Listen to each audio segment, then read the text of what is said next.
भाव का कितना एक विलक्षण उदाहरण आपके सामने में है कि वो सोने के जो आप देख रहे हैं कि झाड़ू लगाते हुए भले ही एक प्रतीक हो, लेकिन राजा जब खुद झाड़ू लगाता है और अपने उस पथ का वो पूरे सफाई करने के लिए आगे बढ़ता है, तो जाहिर सी बात है कि जो जनता पीछे खड़ी हुई है,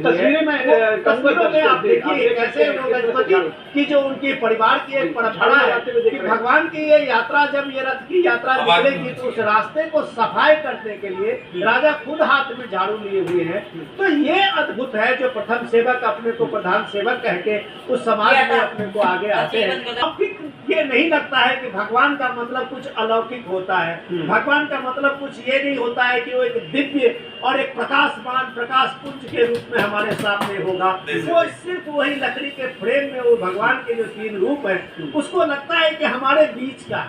हमारे बीच का वो जग्गिया है, हमारे बीच का एक कलिया है। तो ये जो भाव है एक जन सामान्य का, भगवान जगन्नाथ जिसको आप कहते हैं, महाप्रभु जिसको आप बोलते हैं, तो आपको ये अद्भुत दृश्य शायद ही दुनिया के किसी कोने में दिखेगा जो हर कोई अपने को इस भगवान के पास बहुत करीब पाता है, हर कोई इस भगवान का अपना सबसे करीबी संबंधी मानता है। तो ये दृश्य आपको भारत में ही दिखेगा। बिल्कुल वो जो कनेक्ट है, दोनों में नहीं। जी बिल्कुल वो जो कनेक्ट है वो साफ तौर पर दिखता है। और एक बात और विनोद जी, मैं चाहूंगा कि एक बार आप और उसको परिभाषित करें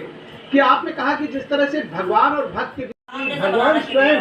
भक्तों के बीच में आते हैं और वर्ष में एक बार निकल कर आते हैं पहले, और उसके फिर लौट कर जाते हैं। अधिकांश मंदिरों में भक्त भगवान के दर्शन के लिए आते हैं, आपने देखा होगा। लेकिन पुरी में रथ यात्रा के दौरान भगवान जगन्नाथ खुद मंदिर से बाहर निकलकर अपने भक्तों के बीच में आते हैं। और ये परंपरा अद्वितीय भी है और बताती है कि भगवान की बात करें तो आप देखेंगे कि पुरी धामों में पूर्व का ये धाम है। आदि शंकराचार्य द्वारा स्थापित 4 धामों में पुरी का धाम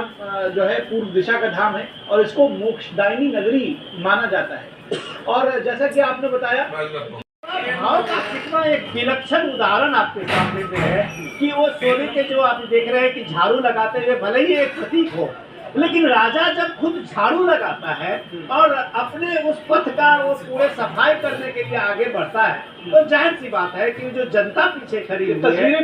तस्वीरों में आप देखिए कैसे गजपति की जो उनके परिवार की एक परंपरा है कि भगवान की ये यात्रा, जब ये रथ की यात्रा निकलेगी तो उस रास्ते को सफाई करने के लिए राजा खुद हाथ में झाड़ू लिए हुए हैं। तो ये अद्भुत है जो प्रथम सेवक अपने को प्रधान सेवक कह के उस समाज में अपने को आगे आते हैं। ये नहीं लगता है कि भगवान का मतलब कुछ अलौकिक होता है, भगवान का मतलब कुछ ये नहीं होता है कि वो एक दिव्य और एक प्रकाशमान प्रकाश पुंज के रूप में हमारे सामने होगा।